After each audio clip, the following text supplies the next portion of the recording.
evaluate 96 whole cubed using binomial theorem. ద్విపద సిద్ధాంతాన్ని ఉపయోగించి దీన్ని లెక్క కట్టండి, దీని వాల్యూ కనుక్కోమంటున్నారు.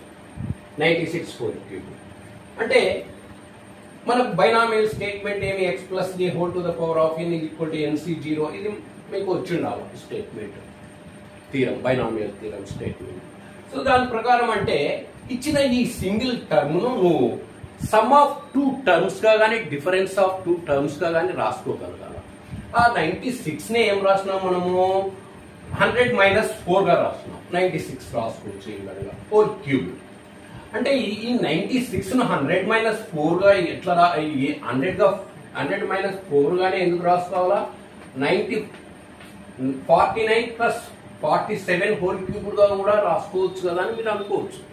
కానీ ఇది ఇట్లా రాసుకుంటే లార్జ్ నెంబర్స్ వస్తాయి, సింప్లిఫికేషన్ కష్టం అవుతుంది. కాబట్టి మీరు ఏం చేస్తారంటే ఆ రాసుకోవడం సమ్ ఆఫ్ టూ టర్మ్స్గా కానీ డిఫరెన్స్ ఆఫ్ టూ టర్మ్స్గా కానీ ఈ ఎండ్లో జీరోస్ వచ్చే విధంగా చూసుకో. అంటే రౌండ్ ఫిగర్, రౌండ్ నెంబర్ వచ్చే విధంగా తీసుకో, ఎండ్లో జీరోస్.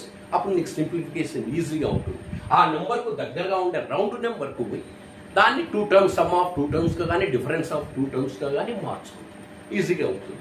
సో ఇది లార్జ్ నెంబర్స్ వస్తాయి. బైనామియల్ థీరం ఆ ఉద్దేశం ఏంటంటే సింప్లిఫికేషన్ ఈజీగా చేయడమే.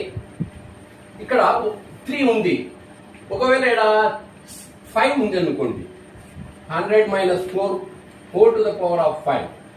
అప్పుడు ఇది మామూలు సింప్లిఫికేషన్ చేయాలంటే కష్టం అవుతుంది. ఇదంటే 96 చేసుకోవచ్చు 3 టైమ్స్ మల్టిప్లై చేసి. కానీ 96 whole to the power of 5 ఉంటే పవర్ పెరిగింది అనుకోండి, అప్పుడు నువ్వు 5 టైమ్స్ మల్టిప్లై చేసి 96 చేయాలంటే కష్టం అవుతుంది. కాబట్టి బైనామియల్ థీరం యూజ్ చేసి సింపుల్గా మనం కనుక్కోగలగచ్చు. అదే బైనామియల్ థీరం ఉద్దేశం కూడా. అది ఆ బైనామియల్ థీరం అందుకు సహాయపడుతుంది, సింప్లిఫికేషన్ ఈజీగా వస్తుంది. సో ఇక్కడ చూడండి ఆ స్టేట్మెంట్ NC0 అంటే ఫస్ట్ టర్మ్ యొక్క పవర్ బైనామియల్ పవర్ కి ఈక్వల్ అవుతుంది ఫస్ట్ టర్మ్ లో. సెకండ్ టర్మ్ పవర్ 0 ఉంటుంది ప్లస్. ఇంకా నెక్స్ట్ టర్మ్ నుంచి బైనామియల్ కోఎఫిషియెంట్స్ పెరుగుతూ పోతాయి. ఈ ఫస్ట్ టర్మ్ ఫస్ట్ 100 యొక్క పవర్ తగ్గుతుంది, ఒకటి 3 ఉంటే దాంట్లో నుంచి ఒకటి తీసేయి 2, ఇది ఒకటి పెరుగుతుంది కలుపు 0+1 అంటే +1. నెక్స్ట్ ఇంకా కోఎఫిషియెంట్స్ పెరుగుతూ పోతాయి. ఈ 100 యొక్క పవర్ తగ్గుతుంది, 2 ఉంటే 1 వస్తుంది, ఈడ 1 ఉంటే 2 అవుతుంది. అదేవిధంగా అంతే, ఈడ 1 ఉంటే ఈడ 0, 1 నుంచి ఒకటి తీసేయి, ఈడ 2కి ఒకటి యాడ్ చేయి 3.